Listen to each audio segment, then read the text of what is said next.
exciting, it's interesting, it's community, it's pleasure, it's fun. But we also, according to Paul Hawken, and have you guys heard of the Drawdown Project, Project Drawdown? Paul Hawken is probably one of the premier environmentalists of the last 50 years, and one of the very first people to publicly be talking about, people, this is not going to work. It's not going to end well. It's a scientist who did a huge research project with a lot of other scientists, and he came to he said, you know, here's the thing, we can't keep going this way. He said, we can't just slow down. This is his opinion. He said, it's just like watching Thelma and Louise in slow motion. Yeah, we're slowing it down, but they're still going to go off the cliff. Mm-hmm. And so, you know, he talks about the many, many things. And so the surprising thing to him, after all this huge, vast body of research, was they chose the top 20 things that would help save at least the worst consequences of what's happening. And the number one is refrigerant. We've got to change the way our refrigerators work. It seems crazy simple, but that's one of the most damaging sources of CO2 and methane and all that. But out of that list, 7 of 20 things involved our food system. Involved food. Yes. Involved food waste, how we're growing food, how we're cutting down forests for food, how we're, you know, the whole distribution system. So, you know, when we're talking about growing food here, we're really fucking talking about a revolution. We're really fucking talking about how are we going to turn things around. And, you know, I wanted to sort of go over a lot of the things, and I'll just do that real quick. Because you think, you know, you don't have to be a farmer to make a difference. I mean, what we've done now in 7 years since we've been here is we've grown it to where we have 60 CSAs. We do several farmers markets. We're selling value-added products, which include a lot of probiotics and things that are really, really good for your body. And we are also now having two restaurants where we bring our food. Nice. So it's awesome. Yes, congrats. It's been hard and good. It's been really hard and good. But I wanted to talk about just a few of the things. CSA and farmers. Be a CSA customer. Shop at farmers market. Buy in bulk, and especially buy, like, so what I recommend is putting together a buying group. And you buy together huge quantities, and then you bring your jars. Like, somebody would be the person who would store the food, and you fill your jar and you pay, you know, at the end of the month, or you pay in advance, and then at the end of the month you reckon.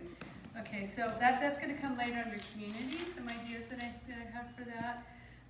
So, you know, growing some of your own food, really, really easy, really, really important. No matter what situation you find yourself in, you'll be able to grow some food. Everything that you grow impacts the CO2. I just want to speak up for that. Even sprouting, I consider growing. Oh, yes. Is growing. So you have a 20-foot square kitchen. You can make some of your own food. So. Yes. Yeah. Let's see, community farming, which we've talked about. You can be involved. You can volunteer at a local farm. You can get together with 2 or 3 friends, or a small number of friends, and farm one of their yards. You can raise chickens together for eggs. You can in their backyard. That's kind of where community and so we were talking about co-regulation and self-regulation. You know, there's that division there, but a lot of these things can and should be done together. Having a community pantry, eating seasonally. Can I tell you the value of that in our lives? Like, I know it's so nice to just be able to go to the store and get whatever you want, but the flavor just isn't going to be there, and the satisfaction and the joy. I am waiting with bated breath for that tomato, and I'm not going to fucking compromise. I am not going to ruin that taste of that tomato when I have the chance to get it. Berries, you know, all these things are so much better. One way around eating seasonally is that if you go to the farmer's market or you get, you know, your bulk food, and then you can freeze it, and there is an environmental impact to that, but it's way, way, way less than having the stuff grown, put into clamshells, transported, held in a refrigerator, and then probably at least 30%, if not 50%, berries are very, very perishable. 50% of the berries that are grown and picked are going to be thrown away. Damn. So, so it's much, much better to get them in the season and then freeze them. Eating locally. So like, don't, it's so much better. I mean, we limit, like we said, bananas we're gonna do. We have a handful of things. We're gonna do coffee. We have some things that we just can't not, that we've chosen. Those are our things. Those are our special things. But as much as possible, eating locally is really, super important. And we're really lucky here. Really, really lucky here to have everything that we do. If you're gonna eat meat, source it locally. Make sure that that animal has been humanely raised and it's gotten to have the life of that animal, that it's humane, and that it's not taking the place of for instance, we don't have water rights, so we're not actually allowed to farm all 40 acres. So we can raise some animals on our land, and it's not taking away from growing vegetables. So think about that. You can lease land together, lease or buy land together, and have other people come and farm it. There's that. Get a percentage. If you have land, you could get a percentage. Let's see. Please eat. I'm sure we all do here. Eat primarily plant-based diet. Super important. Seafood, if you're going to eat seafood, and it's so good for us, and it's so delicious, and it's so amazing, but you got to eat it the lowest on the food chain possible. Try to get all your good, healthy stuff from eating as low as possible. What does that mean? That means like sardines or little, small fish that aren't. Not tuna. Yeah, and things that don't have to be. Not tuna. That don't dragnet. While they're being thrown, Yeah. They do what? they Hi, clean Cody. the ocean, they leave the ocean a better place Yeah, than yeah. it was before. So shellfish, you're recommending that With as, oysters and clams and all. and they have the health benefits to that is some things that's really hard to get from other things. So mollusks, shellfish. So can and preserve in season too. Like if you're going to the farmer's market, learn how to can and preserve so that you can put those peaches on your shelf and those, those salsas and all that, so you're not having to go to the store to buy your stuff. And let's see, food swaps, and then volunteering at food banks and things like that. There's so many ways that you can get involved, including activism, like to get states and local jurisdictions to change their zoning laws and things like that. Like we're so limited about, farming, there's so many rules about that. But anyway, I'm not going to go into that anymore. But community solutions, here we are, recognizing, as we've all said, that community is so vital for for us as human beings and for all the rest of the planet. So we have to realize that we're in community with everything. But in order of importance, the first thing that you could do is sell your house and buy and put all that money into, pool it with a few other people and buy a big piece of land. Okay? And try to find places where you can build an ADU and then have a couple of illegal ADUs, because why not? Might as well push it. And here we have 12 people living here, and we are sharing, and she's scratching her butt.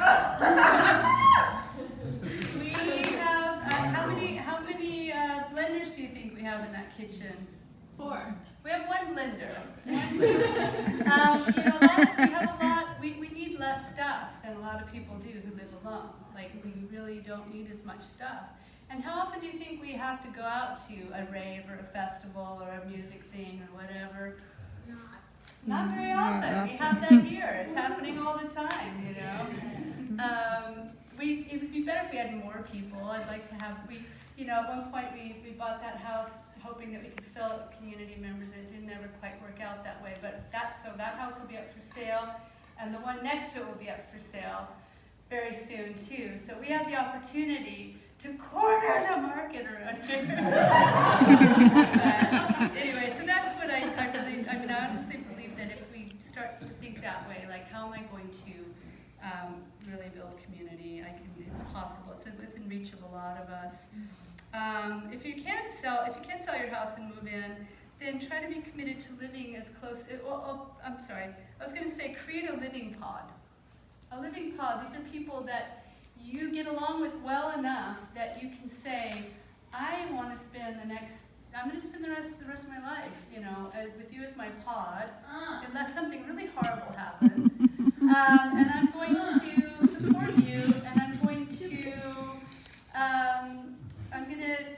go through all kinds of things with you. But some of the things we're going to do is we're going to live close to each other. We're going to help each other. We're going to We're only going to have one lawnmower. Yeah, between us, we're going to share resources. We're going to share talents. We're going to share strengths. When one of us is down, the others will stand up.